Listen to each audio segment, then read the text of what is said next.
The 2028 presidential election now T-minus 3 years away. The jockeying within both parties already in full swing. On the right, we've got J.D. Vance, who is the obvious heir apparent to Trumpism. But whether he can actually take the MAGA mantle, that's another question. We've become the hottest country anywhere in the world. Nobody's even questioning it. Good day from Newsweek headquarters at the top of the World Trade Center here in New York City. I am Carlo Versano. This is the 1600 YouTube edition. I am here today with Dan Bush, who is Newsweek's chief White House correspondent. Dan has been kind enough to hop the morning Acela and join us in studio today. So, Dan, you have a big piece this week about filled with insidery, scoopy information and reporting about the strategy within the White House, how J.D. Vance is trying to position himself for 2028. One of the things that you report in this piece right at the top is about how Vance's vice presidency is differing from others in the past, mostly by the fact that he's not taking on a policy portfolio. How's that different from, say, Kamala Harris? So Harris came in and Biden gave her a very specific, very clear policy portfolio, right? It was going to be addressing the root causes of migration. Which, by the way, the root causes of migration, I mean, that's a pretty big job for anybody, let alone a vice president, right? It is. I mean, that is, figuring out in Biden's case in 4 years or maybe 8 years, an entire dynamic of, globalization and economic ties between the dominant economy in the Western Hemisphere and a lot of less affluent countries in Central and South America. You're talking about solving poverty, basically. Among other things, right? So this was not a task that Harris could achieve very easily. He also gave her voting rights, trying to strengthen voting rights, perhaps even codify it more strongly in law, and addressing broadband. Now, let's take a step back for a second, because it's interesting to think about Joe Biden. Here's someone who served as vice president, right? And me and you have talked about this, Carlo, who, better than anyone understood the challenges and the pitfalls of the vice presidency. When Barack Obama took office, he gave Biden as one of his main policy portfolio items implementing the stimulus bill, which, for viewers thinking back, this is now close to 2 decades ago, but, the Great Recession happens, huge economic crash. Congress passes a roughly $800 billion spending measure to, in part, help prop up states economically. So this was Obama telling Biden, essentially, go around the country with giant checks, giving states money for things they actually need that voters will actually see. Bridges and roads, and anyone who remembers that period will remember the billboards on the side of highways that said, this brought highway to you by the President Obama, right? So what better task? An unequivocal win to give a vice president. And I remember speaking to people, not for this story, but in past years, who worked for Biden on that project and said that he was involved and that he appreciated being given that task. Obviously a win for him. So Biden could have done that for Harris. He did not. He gave her these very complex policy issues that were clearly not going to be solvable, and it backfired, right? Republicans dubbed Harris the border czar, pinned all of the debate around immigration in the Biden years to Harris, even though it was not her policy, but because of the portfolio she'd been given, it made it very hard for her to escape from under that, when she ended up becoming the nominee. Now, Vance came into office with a very different idea, and the Harris model, I should say, part of a tradition, at least in the last several decades, of vice presidents taking on a couple specific issues.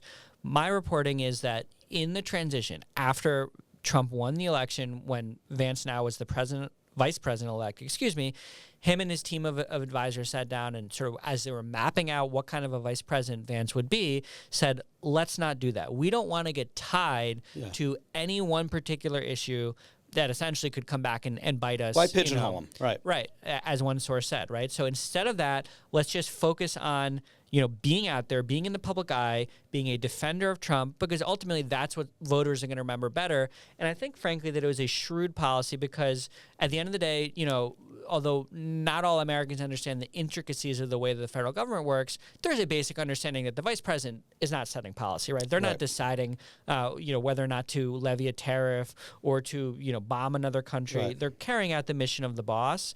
And so, even if Vance had taken on a particular issue, his team understood that he would, it's sort of a no-win, right? Like if it succeeds, Trump is going to get the credit. If it fails, as we saw with Harris, Vance is going to get the blame. They didn't want to do that. I think one way to make this concrete for people to understand the way that the White House works, and it's in this story, as one former vice presidential advisor put it to me, if your portfolio is something like small business, and your task of the day is convening a small business roundtable, and in the middle of that roundtable, a war breaks out in another part of the world, you are very far removed from the action, right? Everyone is looking to the White House for comment, for reaction. The president starts to respond, and there's the vice president, almost out of an episode of Veep, right? Sidelined, a potted plant off to the side. Vance did not want to do that. So while, no, he's not going to have ownership over an issue, that could help him, he's also not going to be hurt by that. And, the result is that he is out there very prominently, at Trump's side, defending him in the media. So he has not sort of receded quite into the background the way that other vice presidents sometimes do. You've got to wonder with Biden giving Harris these jobs that are were unable to be accomplished, if that was on purpose, because he just didn't. He didn't want her to succeed because he saw that he was vulnerable to her becoming the nominee, which of course she did, and had, it all backfired. Anyway, that's a topic for another show. I want to get into something that you mentioned in the story. You had a couple sources, I believe, and the president, I think, has even said this on the record, saying that a Marco Rubio being Vance's vice president ticket would be, quote, unstoppable. You've heard that word unstoppable a bunch in your reporting. Is that the conventional wisdom within the administration, sort of in D.C. right now? It's going to be Vance Rubio? So behind the scenes for several months, Republicans in Congress in particular, who are Vance allies, are looking ahead to 2028, although they are unwilling to say on the record that they 100% think Trump will not somehow try to remain in power. They broadly expect that that's not going to happen, and so they're looking ahead to the future. They see Vance as the future of the Make America Great Again movement. So they're already beginning to think about who Vance could pair himself with to have the best shot to win an election. The most popular Republican by far, who other Republicans want Vance to team up with, is the Secretary of State, Marco Rubio. So that chatter was building privately, and then Trump brought it out into the open. He was asked, I believe, on Air Force One, about that dynamic, and he called it unstoppable. That's a word that other Republicans have been using privately for months, even before Trump said it publicly. So yes, this has been happening behind the scenes. People are beginning to tout a Vance Rubio ticket. Trump has now said it, and it could be a formidable ticket if it materializes. The big question is that something that Marco Rubio would want to do? This is someone he ran for president. He had his own ambitions, right, for the White House. He ran and finished actually in third place. So he did better in 2016. To think back 9 years, although it feels like a million in political reporting years, to think back 9 years, but he did better in the end than Ted Cruz, than a very crowded primary field that included some more moderates, Scott Walker, Jeb Bush, to throw out a couple names. So he did okay, but he lost, and badly at the end of the day. And he ran as a Trump critic. Trump and Rubio famously sparred. Little Marco.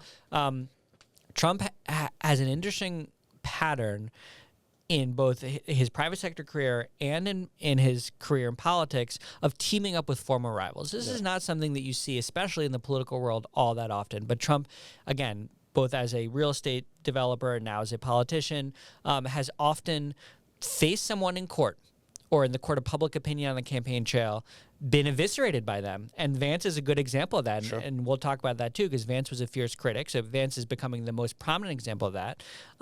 Recognizing a strength in that person and then bringing them into the fold. So that's what Trump was willing to do with Rubio. But it remains to be seen whether Rubio is okay ending his career on what is a very high note as Secretary of State, or whether he still wants to run again. Rubio, I should say, young. also, He's relatively young. He's 54, right? So he could wait another 8 years through a full Vance presidency, where Vance to win twice, and then run again, whether he's the vice president or not. Right. And by today's political standards, in his early to mid 60s, he would not even be ancient. Right. So he has a long window of time, and the question is, does he want to continue to tie himself to Vance or go out and do his own thing? He would bring a lot to a ticket. It's pretty early to speculate on sort of battleground strategy. Do they win Florida? Do they win? But, just broadly speaking, yes, this is something that is being talked about a lot in Washington right now. In private, Trump brought it out into the public eye. And and we'll see 3 years from now, 2.5 years from now, if Vance wins the nomination, that's a big if. He still has to do it. Who he'd want to bring along with him. Rubio also probably our best chance of there being a Gen X president, right? Poor true. Gen X. They don't get and Vance would be the first millennial president and the first major party presidential or vice presidential nominee to have been born in the 1980s or later. So that's another part of the way that Vance is going to end up trying to differentiate himself. He's not going to be able to differentiate himself from Trump on policy, right? Vance has gone all in on Trump for better or for worse, given him a big bear hug, and he will run as a third Trump term. The way he's going to have to distinguish himself, it'll be the only way, is to say, I may have the same policy, but I represent a new generation for voters out there who are sick and tired of, the old guard running the gerontocracy, country. right, exactly. Yeah. Vance, I believe, would also be our first president with a beard in, I don't know, a long time. I can't even think of who the last one would be. Lincoln? Breaking that ceiling as well. Yeah, he said the beard ceiling.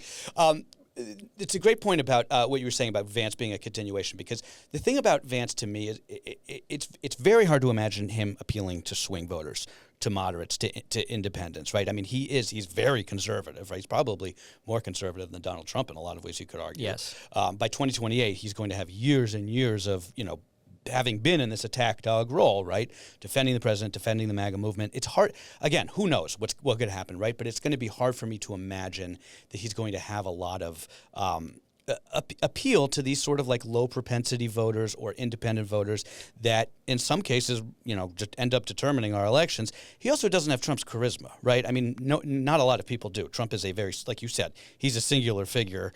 And you can hate him or love him, but you can appreciate that he does have a, sort of force of nature charisma to him. Can you win a presidential election without the Trump charisma and without if you're a Republican and without, the independents?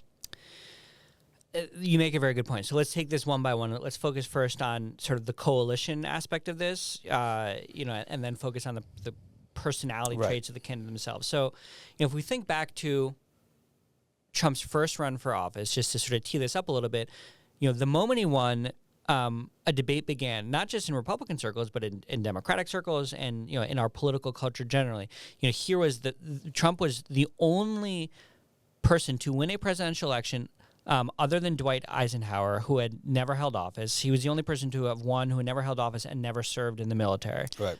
So, a complete outsider to sort of the conventional political world. And the debate began right away, is Trump an aberration? And will the Republican Party revert whenever he leaves the scene? Revert back to the republicanism of the Bush years, Mitt Romney, the Reagans of the world, or will he have a bigger impact on the party, if not the country, and push the Republican Party to transform more to become of his image. Right. This sort of economic populism. The nationalism, the nativism, anti-immigrant rhetoric, all of that. So a decade in, I think the question has been answered that the party, not forever, the political pendulum swings, right? The party will look different in 20, 30 years, but at least for the next couple of election cycles, this party, is deeply influenced and remade by Donald Trump. It's hard to imagine a Paul Ryan or a Mitt Romney doing anything in a primary. They could never get out of a primary, right? And so with that question settled, it is how does the next person after Trump come along who can push that forward without Trump on the ballot? And so that's where Vance has to figure out who is he exactly? Yes, he is more conservative than Trump on a lot of issues, more ideologically defined, certainly. What can he do to keep voters in the fold? And to get to your question about independence, because that's what you were asking before you think about Vance himself personally a little bit, part of that debate in the early Trump years was, can the Republican Party survive if it loses support from independents and Democrats who are turned off by Trump's personality, his attacks on women and immigrants, people of color, you name it, his approach to governing and all that? Can the Republican Party win elections just by increasing its base? Are there enough voters that are right-leaning or Republican who will come out of the woodwork So Trump has answered that question. That happened in 2016 and 2024. The calculus that the Vance camp has made is that they're not going to win over the Democratic voters, broadly speaking. Right. Yes, they can pick off some of the margins, but his brand of conservatism, his ties to Trump, make it all but impossible to pick off a large number of Democrats.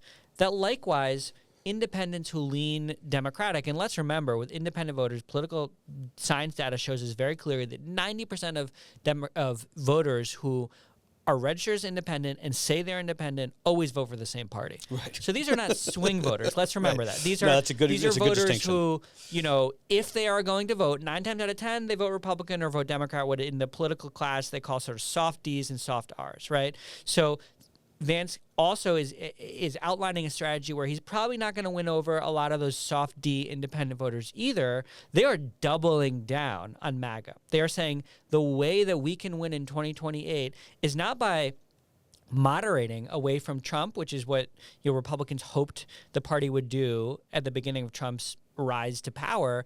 It is doubling down on that, embracing it even more, following Trump's playbook of trying to get even more Republicans to vote than have voted in the past, or people who might vote. So that's his strategy. Will it work?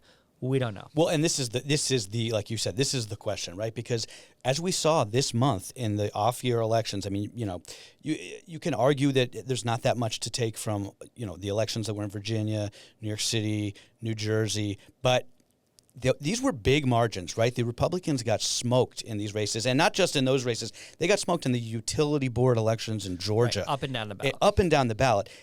MAGA doesn't come out when Trump isn't on the ballot. That's the problem for Vance, right? Right. That's 100% the problem. That's been an issue, at the national level. Republicans did badly in the midterms of Trump's first term, right? They did badly in 2022 when Trump was, again, not on the ballot. It remains to be seen how they do in 2026, but the conventional wisdom based on those elections from last week is that Republicans are going to have problems again. So, how does Vance replicate Trump and move Trumpism forward without Trump himself? That's a big question. And part of it is going to be the personality piece. Part of it is going to be what you raise. I think in the political press, it's our job to think of every possible factor that goes into the way that Americans think about their government, think about the role of government, think about the leaders that they want. A lot of it just comes down to that age-old question: who would you rather have a beer with? Right. And I would love to have a beer with Donald Trump. I don't know if I'd love to have a beer with J.D. Vance. So, and there might be a lot of voters who have the same, sort of general view. Now, in that sense, it's hard for Vance to follow in Trump's footsteps as well, right? Trump sucks the oxygen out of the room. Right. He dominates any conversation. And he will continue, by the way, to dominate the political discourse, even when he's out of office. Even if his own handpicked protege wins, Trump is not going to fade from the scene. He's not going to do what, in modern history, Obama, George W. Bush, Clinton did, which is to say, now that I'm out of office, I'm going to step away to give my successor, the space to govern the country as they see fit. Right. Trump will continue to be on the scene. How does Vance own the spotlight were he to win? Because he will continue to have to compete with Trump. And some of that's going to come down to Vance's personality, his ability to command the room, all that thing. And again, well, yes, he doesn't have, in some ways, the stage presence that a Donald Trump has. He does have a couple of years to hone that. He has a couple of years to build that repertoire. The vice presidency, one of the benefits of running that small business roundtable, if you will, is learning on the job in slightly lower stakes, fewer cameras, and it is an opportunity to sort of both observe the president up close, see how they do it, and to get your reps in. Right. And Vance is nothing if not a very intelligent person whose sources have told me, understands these dynamics very well. So I think we can expect Vance to probably identify whatever liabilities or weaknesses he may feel he has and try and address them. I think that's actually an underappreciated part of Vance, because he is, again, whatever you think of him, the guy is clearly smart, right? He wrote a best-selling book. His first book, was a bestseller. He is very articulate. He was excellent in the debate against Tim Walz, to the extent that, I mean, I think everyone would agree that he sort of won that debate. And I think that Hands debate down. was probably really helped Trump, because I think it showed a lot of people who may have said, who may have been out there and being like, I don't really like Trump, but this guy at least knows what he's talking about. He's a good Sure. debater.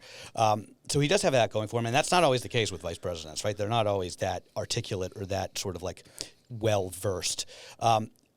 So I want to get into a little bit of sort of like the civil war, if you will, that's happening within the Republican Party right now. It's happening in both parties, really. The Democrats are sort of leaderless. They had this big night last week, but they're still not an obvious sort of like leader of the party. But and we're talking about Vance as though he's going to be the nominee. I mean, we don't even know. He might not even run, right? Who the heck knows? But we're talking as though he's going to win a primary. I feel like to the extent that he faces a primary threat, it would come from the right rather than sort of like a Mitt Romney-esque character from maybe, the center.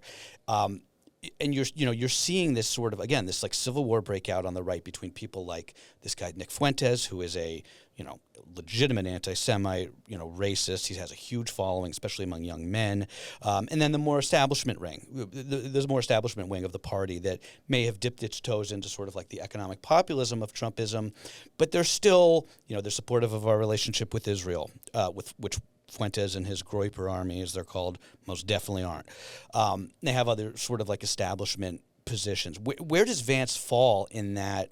I mean, how do you juggle that? How do you, that to me is the big question that he's going to face, right? Yeah, it's interesting because part of Vance's approach of embracing Trump, really trying to position himself as the heir apparent, the person who has the clear MAGA lane, if you will, right, in 2028. It presents certain challenges. But, some people have argued that doing that alone is going to, quote, clear the primary field. That because he's a sitting vice president, because he has, presumably will have Trump's endorsement, that no one else will even run against him. Right. That's not really the way that it works. And, people in his inner circle, actually are pretty realistic about this. And I've been told by multiple sources, they actually expect multiple challenges. They expect that Vance, should he run, and he's expected to run, obviously, is going to have to earn this nomination. Now, where are those challenges going to come from? I do expect that there will be people who will run who will be to the right of Vance, right, who want to blow up the system even more, who say that, Vance, although, yes, he's embraced Trumpism, has not gone far enough, let's say, on foreign policy, has not gone far enough to really embrace an isolationist, anti-globalist worldview, and so on. There will be others, and on domestic policy, who want to do even more to, essentially stop any immigration Right. to the country and so on. And let me just stop you there, who will also say, because I've heard this among people in this sort of like Nick Fuentes, fold, he's married to a Hindu woman, right? How are you going to carry the mantle of Christian nationalism when you have a blended family? I mean, obviously, that's racist and gross, but that is something that these people are talking about, bringing in his family to this, right? Yes, I mean there is a undercurrent in the very far right of a mixture of nationalism and nativism and xenophobia, Right. And immigration, and that's going to be something that Vance is going to have to tackle. It's not something I spoke at length with his advisors about, but we can see that Vance at least understands that it's an issue. He said, in a speech on the record, I guess just last week or the week before, that he hopes that his wife would convert to Christianity, Right. and then had to defend that remark. So, yes, I mean that's another factor to all of this. He'll also face challenges from the more moderate wing of the party, to the extent that it even exists. Right.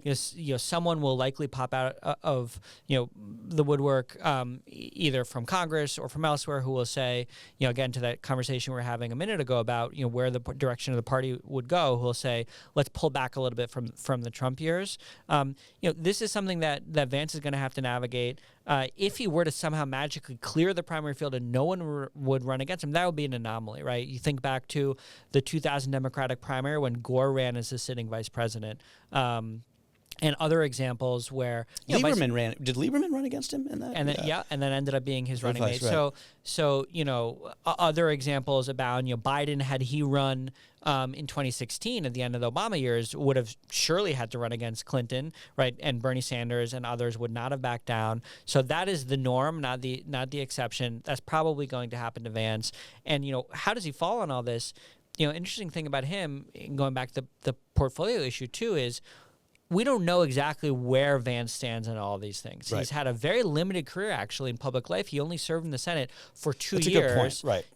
Not a lot of governing experience. He was only a senator. Right. He's only senator for 2 years.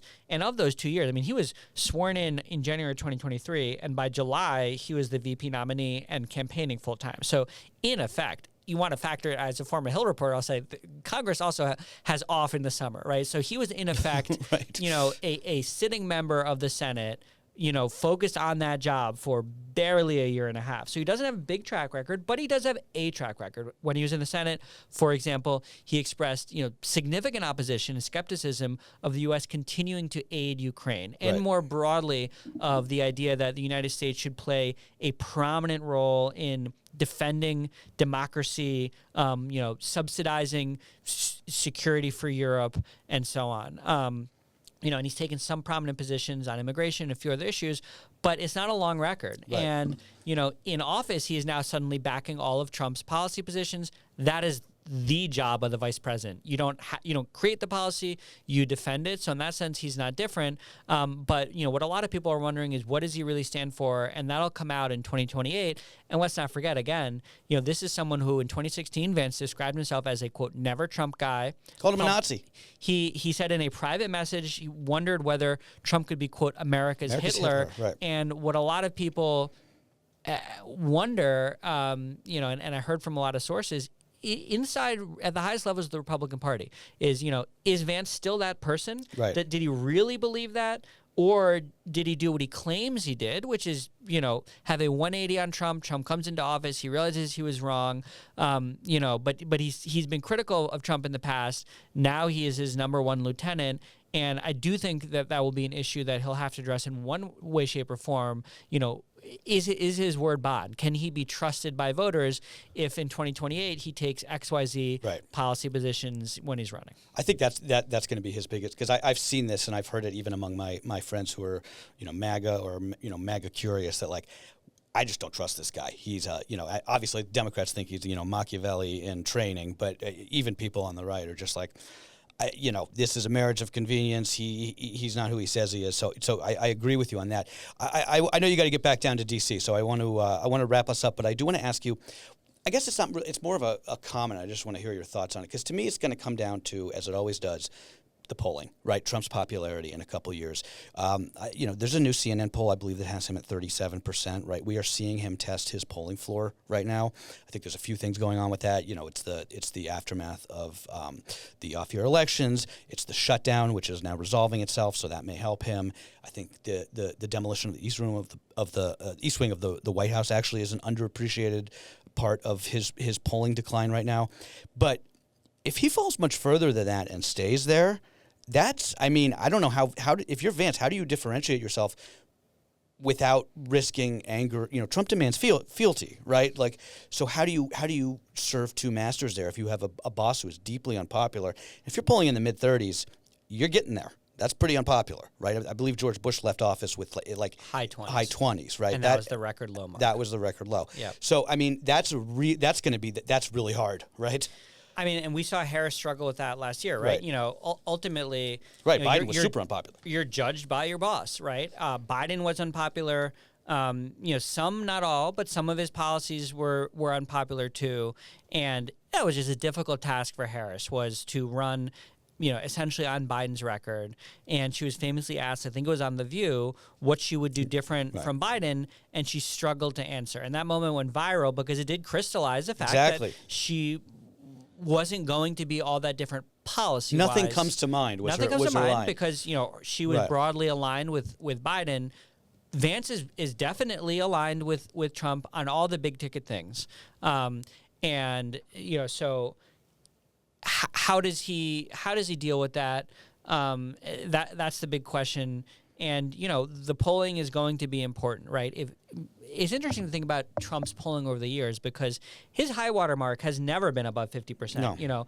Obama, when he took office, the historic nature of his presidency, the first black president in history, combined with taking on a crisis moment when presidents tend to poll better with the public, whether it's a war, whether it's he came in at the bottom of the economic correct, collapse, right? When he took office, his approval rating was in the high 60s, I believe. Other examples: George H.W. Bush was in the 80s and 90s. The George Bush the elder in the lead up to the first Gulf War. That moment has sort of gone away, and political pollsters tell me mostly because of polarization. Our country is so polarized that it's very difficult for any candidate, no matter who they are, to get into the 50s, let alone 60s and 70s. But Trump, because he's so divisive, because he is both loved by his supporters and hated by his critics for all of his norm busting, his refusal to follow the law in some cases, his demagoguery and so on. Even at the beginning of his political career, was never polling in the 50s. His high water mark was always 45, 46, 47%, which is what he's a very narrow range. Narrow range. And so, if he's somewhat close to that, if he's at 42%, let's say, in 2028, then Vance probably doesn't have as much to worry about. But to your point, he's now in the high 30s in a lot of polls. If he stays there, if he drops even further, then that becomes a real albatross around Vance's neck. We should also caveat by saying it's a long way. We started this saying it's 3 years away. It'll be here before we know, but that still is a long time. The economy could get better. It could get worse. There could be a war. You never really know. But polling is a really important thing to watch, and I know from sources in the White House, they're very focused on the midterms. I mean, this is an important part for Trump's legacy. He does not want to lose control of Congress, in part because if Democrats take back the House, there will be pressure on them to launch aggressive oversight of the administration, perhaps a third impeachment. Who knows? He doesn't want to go down that route. He wants to hold Congress. He's really thoughtful, thinking, I should say, about his legacy, and they do follow the polls closely as a barometer of that. Right. Okay, Dan, I want to leave it there. Get back to Washington. Give us some more great reporting that we can bring you back on the show to discuss. Fascinating stuff. And I know that, again, like you said, we're a long ways away, but this stuff does come sooner rather than later. And, it does feel like we're in sort of a really sort of a hinge point politically right now, in both parties, but I think especially within MAGA and the Republicans. Thank you so much, Dan Bush. You can catch his reporting on J.D. Vance. It's on Newsweek.com, but we'll also link to that in the description below. And in the meantime, be good to each other and be good to yourselves, everybody. We've become the hottest country anywhere in the world. Nobody's even questioning it.